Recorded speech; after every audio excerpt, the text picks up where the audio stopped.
Jake Miller wiped down the glass counter for the third time that morning. The cloth made small circles across the perfect surface, removing fingerprints that weren't really there. He did this when he was bored, and he was always bored at Stellar Timepieces. The store sat on the main deck of Station Alpha 7, right between a fancy restaurant and a shop that sold rare crystals from distant planets. Big windows showed off the most expensive watches in the galaxy. Each one cost more money than Jake would see in 10 years. Rich people walked by all day. Some were humans in expensive clothes. Others were aliens with strange skin colors and too many arms. They all had one thing in common: more money than they knew what to do with. Jake was 23 years old and had worked at the store for 2 years. His boss, Mr. Richards, always told him to smile and be nice to everyone.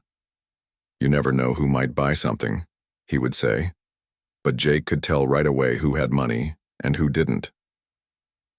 The morning was slow. Only 2 customers had come in and both just looked around without buying anything. Jake stared out the window at the people walking past. Space station life was like this. The same faces, the same routine, day after day. Then he saw him. A man walked toward the store.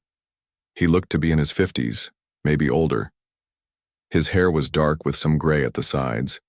He wore simple clothes, a plain black jacket and dark pants. Nothing fancy. His shoes looked old but clean. The man stopped in front of the window display. He stood there for a long time, looking at the watches. Jake watched him from inside. The man's face was calm, almost peaceful. He had kind eyes, but there was something else there too. Something that made Jake feel like this person had seen things, important things. The door chimed as the man entered. Jake put on his best customer service smile. "Good morning," Jake said. "Welcome to Stellar Timepieces. How can I help you today?" The man looked around the store slowly. His eyes took in everything: the displays, the lights, the security cameras in the corners. It wasn't the way most people looked at a store. It was the way someone looked at a place they might need to remember later. "Just browsing," the man said. His voice was quiet but strong. "You have some beautiful pieces here." Jake nodded. "We have the finest watches in this part of the galaxy. Are you looking for anything special?" The man walked to the center display case.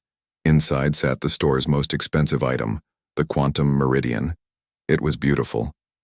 The metal looked like liquid silver, and the face showed not just time, but star, positions, and quantum fluctuations. Tiny lights moved inside the crystal face like trapped stars. "Tell me about this one," the man said. Jake's heart sank a little. He knew what was coming. This happened at least once a week. Someone would see the Quantum Meridian and ask about it. Then Jake would tell them the price, and they would go pale and walk away. "That's the Quantum Meridian," Jake said. "It's made by the Altarian master craftsman. The metal comes from the core of a neutron star. The crystal face is grown in zero gravity over 6 months. It can track time across 17 different star systems and predict quantum probability fields." The man listened carefully. He didn't nod or make impressed sounds like most people did. He just absorbed the information. "It's quite remarkable," the man said. "How much?" "Here it comes," Jake thought. He had given this speech so many times he could do it in his sleep. "The Quantum Meridian is priced at 2.8 million credits, Jake said. He tried to say it gently, the way his boss had taught him. The man's expression changed. It was subtle, just a small shift in his eyes. But Jake saw it. He had seen that look before. It was the moment when someone realized they couldn't afford something they really wanted. Jake felt a little sorry for him. The man seemed nice and he obviously had good taste. But the numbers didn't lie. 2.8 million credits was more than most people made in a lifetime. "I see," the man said quietly. He stared at the watch for another moment. Jake went into his standard routine. "We do have some other excellent pieces that might interest you. This Nebula Classic over here is only 50,000 credits, and it has many of the same features." "No, thank you," the man said. He smiled, but it was a sad smile. "I was looking for something specific. This would have been perfect, but..." He shrugged. Jake felt awkward. He always felt bad when this happened. "I'm sorry. I wish I could help more." "You've been very kind," the man said. "What's your name?" "Jake." "Jake Miller. Well, Jake Miller, thank you for your time. You run a fine store here?" The man turned to leave, then stopped. He looked back at Jake with those strange, deep eyes. "Tell me, do you enjoy working here?" The question surprised Jake. Most customers didn't care about his life. "It's okay," Jake said. "Not very exciting, but it pays the bills."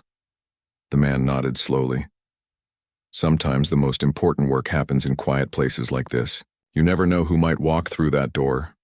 Something in the way he said it made Jake feel odd, like there was a hidden meaning he wasn't getting. "I suppose," Jake said. The man smiled again, and this time it reached his eyes. "Take care, Jake Miller. Maybe we'll see each other again." He walked to the door, then paused. "Oh, and Jake, my name is Neo." The door chimed as he left. Jake watched through the window as Neo walked away, disappearing into the crowd of people moving through the station. Jake stood there for a few minutes thinking. There had been something different about that man. Most people who couldn't afford the expensive watches got angry or embarrassed. Neo had seemed almost understanding, like he wasn't really surprised by the price. And those eyes. Jake couldn't shake the feeling that he had seen them before, maybe in a picture or on a news broadcast. But he couldn't remember where. He went back to wiping down the counter, but his mind kept returning to the strange customer. Something told him this wasn't the last he would see of Neo. Something told him that man was more than he appeared to be. Jake didn't know it yet, but he was, right? And when he found out the truth, it would change everything. Jake couldn't stop thinking about Neo. All afternoon he kept looking at the door, expecting the man to come back, but he never did. The rest of the day was normal. A few customers came in and bought small items. Nothing exciting. Jake's mind wandered back to the strange man with the kind eyes who couldn't afford the quantum meridian. When closing time came, Jake was alone in the store. Mr. Richards had left early for a meeting with suppliers. Jake went through his usual routine, counting the money, checking the displays, setting the security system. But instead of going home, he sat down at the computer behind the counter. He told himself he was just curious. Nothing more. The store had security cameras everywhere. They recorded everything that happened during the day. Jake pulled up the video files and found the morning footage. He watched himself talking to customers, cleaning the counters, doing boring store work. Then Neo appeared on the screen. Jake watched the whole conversation again. He studied Neo's face, the way he moved, the way he spoke. There was something familiar about him, but Jake still couldn't figure out what. He zoomed in on Neo's face when the man was looking at the quantum meridian. The expression there wasn't just disappointment about the price. It was something deeper, almost like sadness, but not for himself. Like he was thinking about someone else. Jake made a decision. He connected to the station's main computer network. Every person who visited Station Alpha 7 had to register their identity. The cameras at every entrance scanned faces and checked them against the galactic database. Jake wasn't supposed to access this system. Only security officers could do that. But he had learned a few tricks from his friend Pete, who worked in the station's computer center. Pete had shown him some passwords that weren't supposed to be shared. Jake felt guilty as he typed in the access codes, but his curiosity was stronger than his guilt. He uploaded Neo's image to the search system and waited. The computer would compare the face to billions of records across the galaxy. It usually took a few minutes. Jake got up and made himself a cup of coffee while he waited. He told himself that Neo was probably just a regular person, maybe a merchant, or a tourist, someone ordinary who happened to like expensive watches. The computer beeped. Search complete. Jake sat down and looked at the screen. What he saw made his coffee cup slip from his hand. It hit the floor and shattered, sending hot coffee everywhere. On the screen was a military record with Neo's picture. But the name wasn't Neo. It was Admiral Keanu Harrison, United Earth Space Command, retired. Jake stared at the screen. This had to be a mistake. Neo was just a regular guy who couldn't afford a watch. He wasn't some important military officer. But the picture was definitely the same person. Same face, same eyes, same calm expression. Jake clicked on the full record. What he read made him feel sick to his stomach. Admiral Keanu Harrison, born in California, Earth. Joined the Space Navy at age 18. Rose through the ranks during the peaceful exploration years. Then came the Zephyrian War. Jake had learned about the Zephyrian War in school, but he had never paid much attention to history. Now he read every word. 20 years ago, the Zephyrian Empire had declared war on humanity. They were an old, powerful species with huge fleets and advanced weapons. Everyone thought humanity would be destroyed within months. The Zephyrians attacked 17 human colonies in the first week. Millions of people died. Earth itself was threatened. The human fleet was scattered and outnumbered. Then Admiral Harrison took command. Jake read battle report after battle report. Harrison didn't just fight the Zephyrians, he outsmarted them. He used tactics no one had ever seen before. He turned human disadvantages into advantages. He made the Zephyrians fight on his terms, not theirs. The Battle of Centauri Prime. Harrison's fleet was outnumbered 5-1. He should have lost. Instead, he used the system's asteroid field to hide his ships and launch surprise attacks. The Zephyrian fleet was destroyed, the defense of New Tokyo. Zephyrian ground forces had surrounded the city. Harrison landed with only 1,000 Marines. He convinced the local population to help fight. Together, they drove off 10,000 enemy soldiers, the siege of Europa Station. The Zephyrians cut off all supply lines and tried to starve out the defenders. Harrison organized a secret network of smugglers and refugees to bring in food and medicine. The station held out until reinforcements arrived. Battle after battle, victory after victory. But Jake could see the cost in the reports. Every victory came with a price. Ships destroyed. People killed. Friends lost. The final battle was at Zephyr Prime, the enemy homeworld. Harrison led the largest human fleet ever assembled. The fight lasted 3 days. When it ended, the Zephyrian Empire surrendered. But Harrison lost his flagship in that battle. The ship was called the Defiance. Nearly everyone on board died, including Harrison's closest friend and second-in-command, Lieutenant Commander Ryan. Brooks. Jake kept reading. After the war, something amazing happened. Instead of destroying the Zephyrians, Harrison helped make peace with them. He worked with their leaders to create the Human-Alien Alliance. He spent 5 years negotiating treaties that brought together dozens of species. The war hero became a peace builder. Jake found more records. Harrison had refused all the rewards offered to him. No money, no fancy house, no political position. He took his military pension and retired quietly.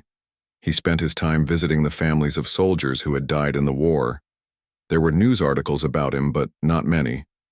Harrison avoided reporters and cameras. He didn't want to be famous. He just wanted to be left alone. The last entry in his file was from 2 years ago. He had been seen on various space stations, always traveling alone, always staying out of the spotlight. Some people said he was looking for something, but no one knew what. Jake sat back in his chair, feeling overwhelmed. The man who had stood in his store that morning wasn't just anyone. He was the person who had saved humanity from destruction. He was the reason Jake could live peacefully on this space station instead of being dead or enslaved. And Jake had treated him like any other customer who couldn't afford the expensive watches. Worse than that, Jake had felt sorry for him. He had offered him cheaper alternatives like he was doing Harrison a favor. He had watched Harrison walk away sad and disappointed, and Jake had just shrugged it off. The hero of humanity had wanted something, and Jake had been too stupid to understand. Jake looked at the broken coffee cup on the floor. The coffee had spread everywhere, staining the white tiles. He should clean it up, but he couldn't move. He felt terrible. Harrison, Neo, had been so polite about it too.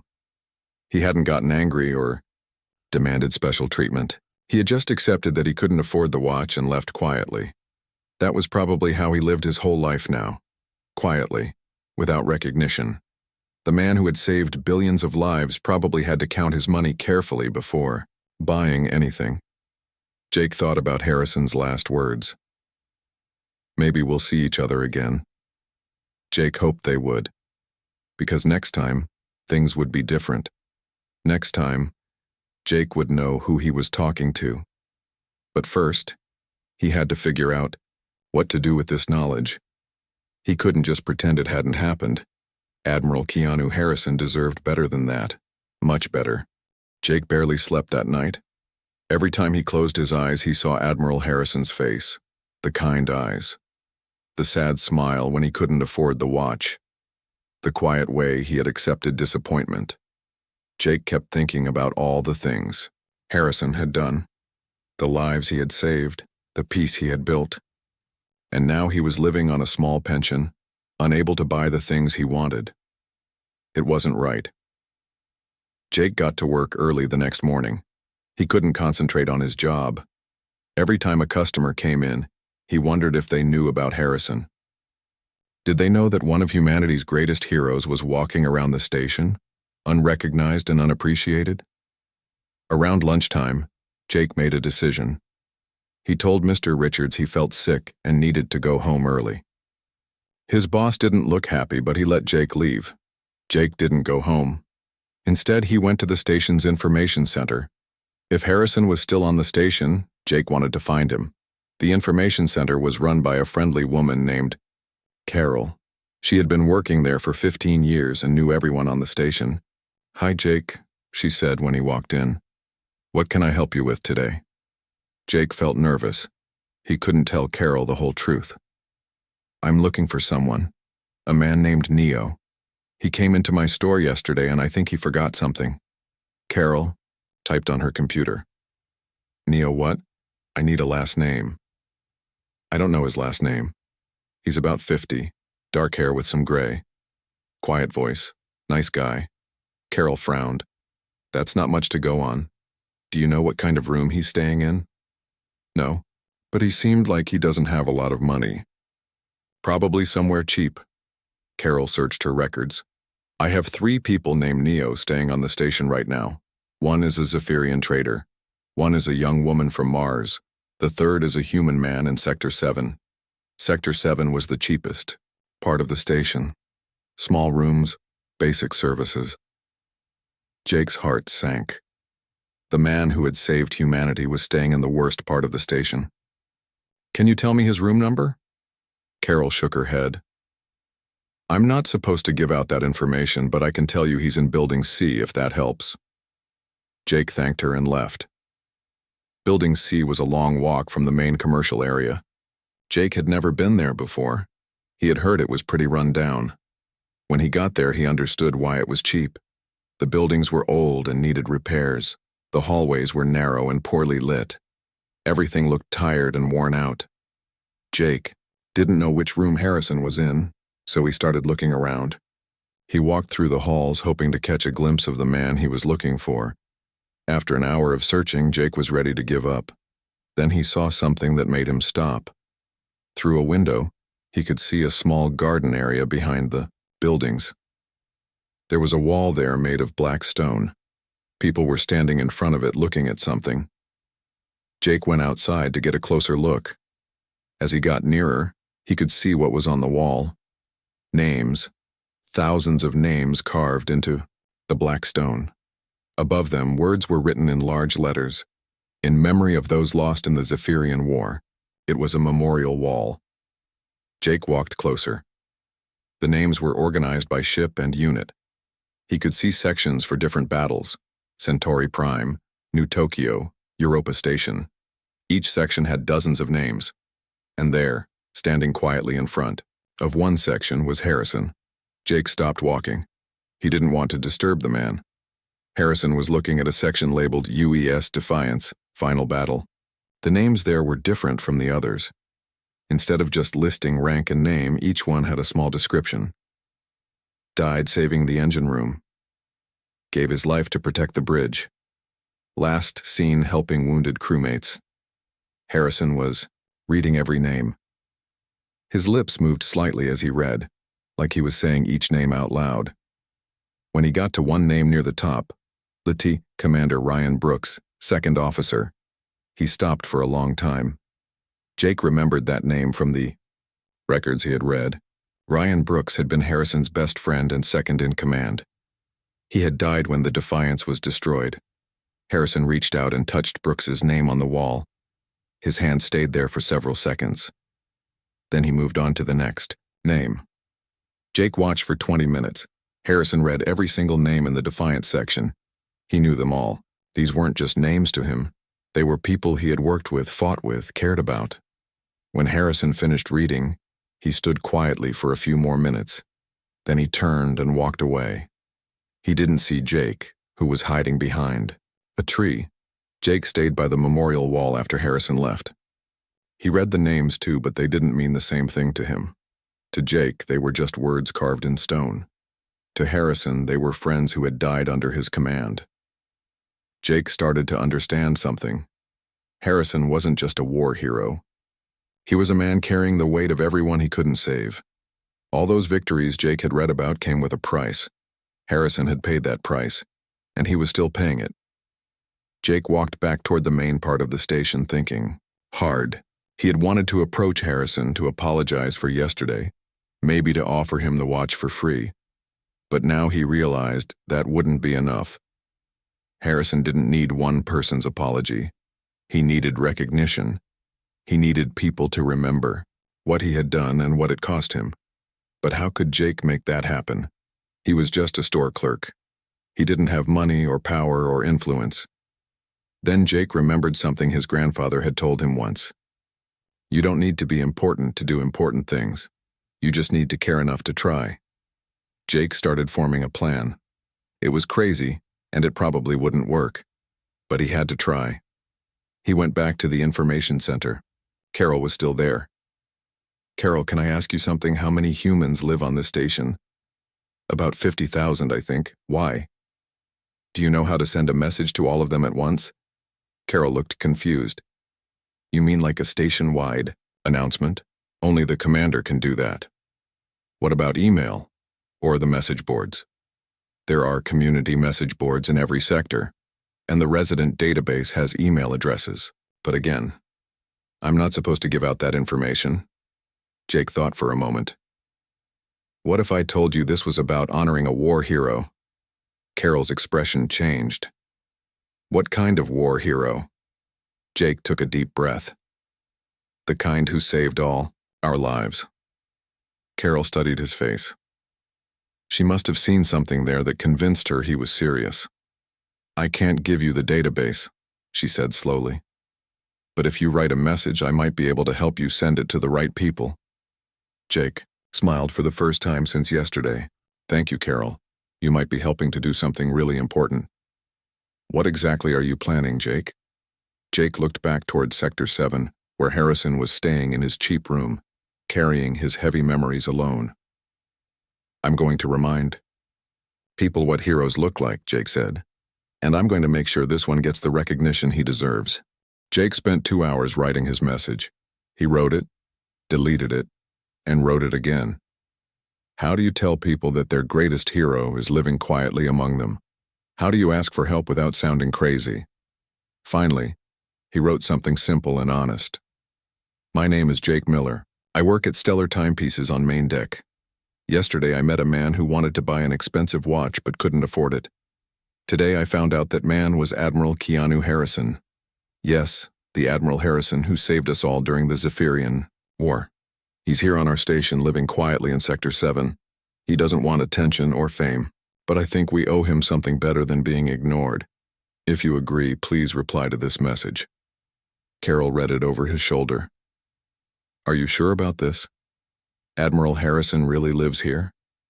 Jake showed her the picture from the security camera next to Harrison's military record. Carol's eyes went wide. Oh my, she whispered. I remember him from the news broadcast during the war. He looks older now, but that's definitely him. Will you help me send this?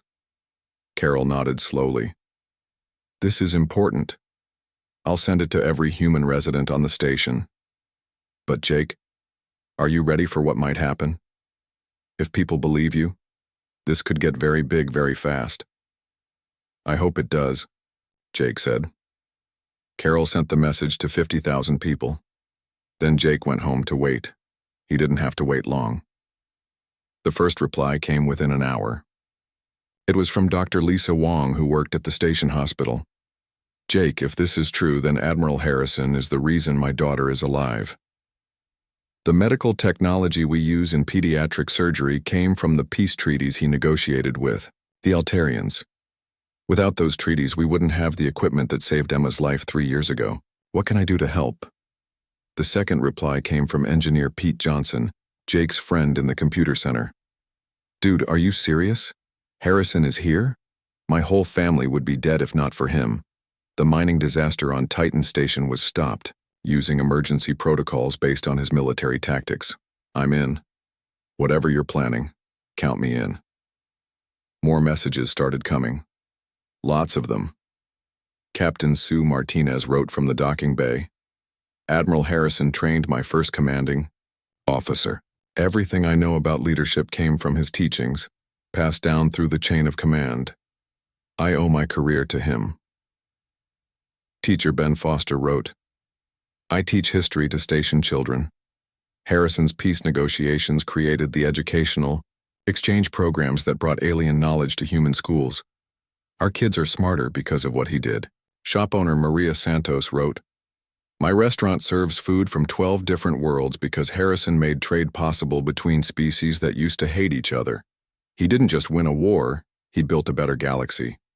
By the end of the day, Jake had received over 300 replies. Every single one was positive. Every person had a story about how Harrison's actions had improved their life in some way. But it wasn't just humans responding. The message had been forwarded to alien residents on the station. They started sending replies too. Zephyrian ambassador Thelnox wrote, Admiral Harrison defeated my people in war, then treated us with honor and peace. He could have destroyed us. Instead, he helped us rebuild and find our place in the galactic community. The Zephyrian Council owes him a debt that can never be repaid. Altarian merchant Veltar wrote, Harrison's peace treaty saved my homeworld from economic collapse. Millions of my people live better lives because he saw the value in cooperation over conquest. Jake was amazed. He had expected some people to care, but this was incredible. Harrison had touched more lives than Jake could have imagined. On the second day, people started offering more than just support. They started offering money.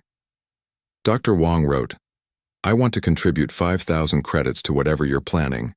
Pete Johnson wrote, I can give 2,000 credits. It's not much, but it's what I can spare. Captain Martinez wrote, my crew heard about this. We're putting together 15,000 credits from our emergency fund. The numbers kept growing. Jake created a secure account to collect donations. Within a week, they had raised over 200,000 credits. But Jake realized they needed more than money. They needed information. He sent another message asking people to share what they knew about Harrison's current situation. The replies painted a clear picture. Harrison visited the memorial wall every day at sunset. He always read the same names in the same order. After that, he would walk to the observation deck and look out at the stars for exactly 1 hour. He ate simple meals at the cheapest restaurants. He was always polite to staff but didn't talk much. He tipped well despite not having much money. He had been asking different people about chronometer technology, not the fancy features that rich people wanted, but the basic quantum timing systems that military ships used 20 years ago. Jake understood. Harrison wasn't looking for a luxury watch. He was looking for something that reminded him of his old ship and crew. The quantum meridian used the same basic technology as the timing systems on the Defiance. It wasn't about status or showing off. It was about memory and honor. Jake shared this discovery with the growing network of supporters. The response was immediate and overwhelming. Then we make sure he gets it, wrote Dr. Wong. Not just the watch, wrote Pete Johnson. We make sure he knows why he's getting it. More donations poured in. People who had already given money gave more. Others who hadn't contributed yet joined in. The alien community increased their support, too. By the end of the second week, they had raised over 800,000 credits. Jake couldn't believe it.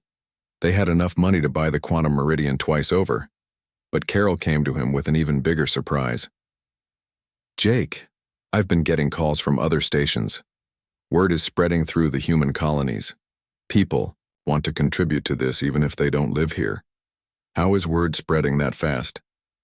People are calling their friends and family. They're sharing the story on interstellar communication networks. Jake, this is becoming something much bigger than just our station. Jake felt overwhelmed. What had started as one person's guilt about treating a customer badly was turning into a galaxy-wide movement. There's more, Carol said. I got a call from someone claiming to represent the Altarian Council. They want to make a substantial contribution to the fund. How much? 2 million credits. Jake sat down hard. 2 million? That's more than the watch costs. They said Admiral Harrison's peace negotiations saved their entire civilization. 2 million credits is nothing compared to what they owe him. Jake looked at the growing list of contributors. Humans, Zephyrians, Altarians, and dozens of other species, all united in their desire to honor one quiet man who had changed their lives. Carol, Jake said slowly, I think we're going to need a bigger plan. Jake's hands were shaking as he sent the message to Harrison. After 3 weeks of planning, everything was ready. The message was simple. Mr. Neo, this is Jake from Stellar Timepieces. We got a new watch in that I think you might like. Could you come by the store tomorrow at 6 p.m.? It's in your price range. Jake hoped Harrison would come. The man had been so polite during their first meeting that Jake thought he might be curious enough to return. The next day moved very slowly. Jake could barely focus on work. Mr. Richards noticed something was wrong but didn't ask questions. Jake had been acting strange for weeks. By 5 p.m., people started arriving at the store. Not customers, supporters. Dr. Lisa Wong came first, bringing her 10-year-old daughter Emma. Pete Johnson arrived with 3 other engineers from the computer center. Captain Sue Martinez came with her entire crew from the cargo ship Aurora. More people kept coming. Teachers, shop owners, mechanics, doctors, security officers. The store was getting crowded. Jake started to worry there wouldn't be enough room. Then, the aliens started arriving. Ambassador Thelnox came with 2 other Zephyrians. They looked nervous. Jake remembered that Zephyrians had fought against Harrison during the war, but they were here to honor him, not to cause trouble. Altarian merchant Veltar arrived with a small group of his people. They brought flowers from their homeworld, strange blue blossoms that glowed softly in the store's lights. More species came. Jake recognized some from around the station, but others were completely new to him. Word had spread farther than he had imagined. People had traveled from other stations just to be here. By 5:45, the store was packed. People were standing shoulder to shoulder. Jake had to open the connecting door to the empty shop next door just to fit everyone. Carol pushed through the crowd to reach Jake. There are more people outside, she said, hundreds of them. They couldn't all fit in here. Jake looked out the window. The hallway outside was full of people. Humans and aliens stood together, all waiting quietly. Some held signs with words like, "Thank you, Admiral," and "Hero of Humanity." At exactly 6 p.m., Harrison appeared at the edge of the crowd. Jake could see him through the window, looking confused at all the people. Harrison tried to turn and leave, but someone in the crowd recognized him. "That's him," a voice called out. "That's Admiral Harrison." The crowd parted to create a path. Harrison looked uncomfortable, but he walked forward slowly. People reached out to touch his shoulders as he passed. Some were crying. When Harrison reached the store entrance, Jake opened the door. "Hello, Mr. Neo," Jake said. "Thank you for coming." Harrison looked around the packed store with wide eyes. "Jake, what is all this?" "These are people who wanted to meet you," Jake said. "Would you please come in?" Harrison hesitated, then stepped inside. The crowd closed the door behind him, but gently. They weren't trapping him. They were protecting him. Dr. Wong stepped forward first. "Admiral Harrison, my name is Lisa Wong. I'm a doctor here on the station." She pulled her daughter Emma forward. "This is my daughter. She's alive because of you." Harrison looked confused. "I don't understand." "The medical technology we used to save her life came from your peace treaties with the Altarians. Without those treaties, we wouldn't have had the equipment we needed. Emma, who had been coached by her mother, stepped forward and handed Harrison a drawing. It showed a stick figure in a military uniform standing next to a spaceship. At the bottom, in a child's handwriting, it said, "Thank you for saving my life." Harrison took the drawing with shaking hands. "You don't need to thank me for that." "Yes, we do," said Captain Martinez, pushing forward. "Admiral, you trained the officers who trained me. Everything I know about leadership came from your example." Pete Johnson spoke up from the back. "My family is alive because mining safety protocols based on your military tactics prevented a disaster on Titan Station." More people started speaking. Each one had a story about how Harrison's actions had improved their lives, not just during the war, but in the 20 years since. Teacher Ben Foster explained how educational exchanges with alien species had made human children smarter. Shop owner Maria Santos talked about the trade agreements that brought new foods and cultures to human stations. Harrison listened to each story. His eyes grew wider with each one. He seemed amazed that his actions had affected so many lives in so many ways. Then Ambassador Thelnock stepped forward. The crowd grew quiet. Everyone knew the Zephyrians had been humanity's enemies during the war. "Admiral Harrison," the ambassador said in careful English, "my people fought against you. You defeated us completely. You could have destroyed our civilization." Harrison tensed, but the ambassador continued. "Instead, you offered us peace. You helped us rebuild. You treated us with honor even though we had tried to kill you. Today, Zephyrians and humans work together throughout the galaxy. My own children go to school with human children. This would not be possible without your wisdom and mercy." The ambassador bowed deeply. "The Zephyrian people will never forget your kindness." Harrison looked stunned.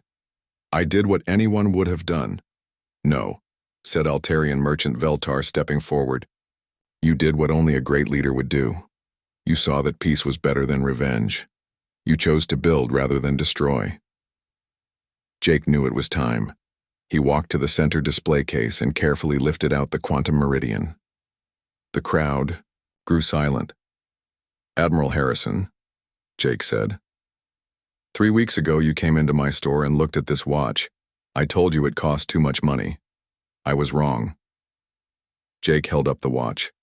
The quantum crystal face caught the light and sparkled like trapped stars. "This watch doesn't cost too much. No amount of money could be worth what you've given to all of us. Your courage, your wisdom, your sacrifice, these things are priceless." Jake opened a small box next to the watch. Inside was a quantum memory core, no bigger than his thumb. "We had this special memory core installed in the watch. It contains video messages from every human settlement you helped establish, every family you saved, every world you protected. When you look at the time, you'll also see the faces of the people whose lives are better because of you." Harrison stared at the watch. "I can't accept this, it's too much." Dr. Wong stepped forward again. "Admiral, with respect, this isn't about what you can accept. This is about what we need to give. We need to honor you. We need to show our gratitude." "We all contributed," Captain Martinez said. "Humans and aliens together. Just like the peace you helped build." Harrison looked around the room at all the faces watching him. Jake could see him struggling with emotion. "There's one more thing," Jake said softly. He activated the memory core. The quantum display lit up, showing a star map. But instead of just showing stellar positions, it showed something else. Faces appeared among the stars, thousands of them. Men, women, children, aliens of every species, all smiling, all safe, all alive because of what Harrison had done. Harrison's composure finally broke. Tears ran down his face as he watched the display. "They're all here," he whispered. "Everyone we saved." "Everyone you saved," Jake corrected. "And they want you to know you're not forgotten. You never will be." Harrison stood in the middle of the crowded store, holding the quantum meridian in his hands. The watch felt heavier than it should have, not because of its weight, but because of what it represented. Tears still ran down his face as he watched. The faces on the display, all the people whose lives had been touched by his actions. "I don't deserve this," he said quietly. The crowd disagreed immediately. Voices rose from every corner of the store. Yes, you do. You saved us all. You're a hero. Harrison shook his head. I'm not a hero. I just did my job. And I made so many mistakes along the way. Dr. Wong stepped closer. Admiral, every parent who has watched their child grow up safely because of the peace you built, we all disagree with you. Every student who has learned from alien knowledge because of your treaties, added Teacher Ben Foster. Every person who has eaten food from other worlds because of your trade agreements, said shop owner Maria Santos. Harrison looked around at all the faces. But so many people died. My crew, my friends. I couldn't save them. The room grew quiet. Everyone could hear the pain in his voice. Captain Martinez spoke softly. Admiral, my commanding officer once told me something. He said the measure of a leader isn't how many people they save. It's how many people are alive because they tried to save everyone. Pete Johnson nodded.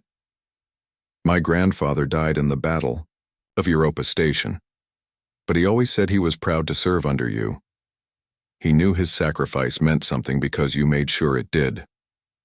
Ambassador Thelnock stepped forward again. Admiral Harrison, in Zephyrian culture, we have a saying, the tree that shelters many will always have some leaves that fall. You cannot control the wind, but you can give shelter to those who need it. Harrison wiped his eyes and looked at the watch again. The display had changed. Now it showed the memorial wall from Sector 7 with all the names of the fallen, but above the names, new words appeared. Their sacrifice built this peace. How did you know? Harrison asked Jake. We saw you visiting the memorial, Jake said. Every day at sunset. We know you blame yourself for the people who died. Because I do blame myself. They trusted me to bring them home. And you brought home everyone you could, said Dr. Wong, including hope for the future. An old man pushed through the crowd. Jake didn't recognize him, but he wore the uniform of station security. Admiral, the old man said, my name is Frank Murphy. I served on the Destroyer Ranger during the war. We were at the Battle of Centauri Prime. Harrison's eyes widened. Murphy? Petty Officer Murphy from engineering? That's right, sir. You remember me? I remember everyone, Harrison said. You kept our engines running when we were outnumbered 5-1. Murphy smiled. You kept us all alive when we should have died. I've been living on this station for 10 years and I never knew you were here. If I had known, you would have done what? Treated me differently? I don't want special treatment, Frank. No, sir, I would have bought you a drink and said thank you, like I'm saying now. More veterans started speaking up. Jake was amazed at how many former military people lived on the station. They all had stories about serving under Harrison or being saved by his tactics. Harrison listened to each one. Slowly his posture began to change. The weight he had been carrying seemed to lift a little. You really think this peace will last? He asked the crowd. It's lasted 20 years already, said Ambassador Thelnox. My children are growing up in a galaxy where species cooperate instead of fighting. That's your legacy, Admiral. The educational programs you created are teaching the next generation to work together, added Teacher Foster. Human and alien children learning side by side. The trade networks you established have made war economically impossible, said Merchant Veltar. It's more profitable to cooperate than to fight. Harrison looked at the watch one more time. The display now showed children from a dozen different species playing together in a school on some distant colony. If I accept this, he said slowly, I have one condition. The crowd waited. When I die, this watch goes to the Galactic Museum, not as a monument to me, but as a reminder that peace is possible, that different species can work together, that the best part of being human is helping others become their best selves. Jake smiled. I think we can arrange that. Harrison carefully put the watch on his wrist. The quantum crystal face came to life, showing not just the time, but star, positions, and the faces of the people in the room. It was beautiful and meaningful in a way that no expensive decoration could ever be. Thank you, Harrison said to the crowd. All of you, I thought I was forgotten. Heroes are never forgotten, said Dr. Wong. Sometimes they just need to be reminded that they're heroes. The crowd began to disperse slowly. People came up to Harrison one by one to shake his hand or say thank you. Each conversation was brief, but Jake could see that each one meant something to Harrison. Ambassador Thelnox was one of the last to leave. Admiral, the Zephyrian Council has asked me to extend an invitation. We would be honored if you would visit our homeworld as our guest. Harrison looked surprised. You want me to visit Zephyr Prime? Yes, sir. There are many young Zephyrians who have heard stories about the human who chose mercy over revenge. They would like to meet you. Harrison considered this. I'll think about it. That's all we can ask. After everyone had left, only Jake and Harrison remained in the store. Harrison was looking at the watch, scrolling through the memory files. Jake, he said, how did you know to do all this? Jake thought about it. I guess I realized that being human isn't about being perfect. It's about caring enough to try to make things better, even when it's hard. Harrison smiled. That's a pretty good definition. I learned it from watching you. Harrison looked around the empty store. You know, I came in here 3 weeks ago because I wanted to buy something to remember my old crew. I never expected to find something to remember the future. What do you mean? Harrison showed Jake the watch display. It was showing children again, human and alien children working together on some kind of science project. This, Harrison said, this is what we were really fighting for. Not just to survive, but to build something better, something where species that used to kill each other now learn from each other. Jake nodded. And it's working. Yes, Harrison said, looking at the faces on the display. It really is. Harrison headed toward the door, then turned back. Jake, thank you for reminding me why the work was worth it. Thank you for doing the work in the first place. Harrison smiled and walked out into the station corridors. Jake watched through the window as people recognized him and nodded respectfully. Harrison nodded back, no longer trying to hide who he was. Jake looked at the empty display case where the quantum meridian had been. Tomorrow, Mr. Richards would ask where it went. Jake would tell him the truth, that it went to someone who needed it more than any rich customer ever could. The watch was never really about luxury anyway. It was about time, and making sure the time we have counts for something good. Harrison had spent his time building a better galaxy. Now, finally, the galaxy was taking time to say thank you.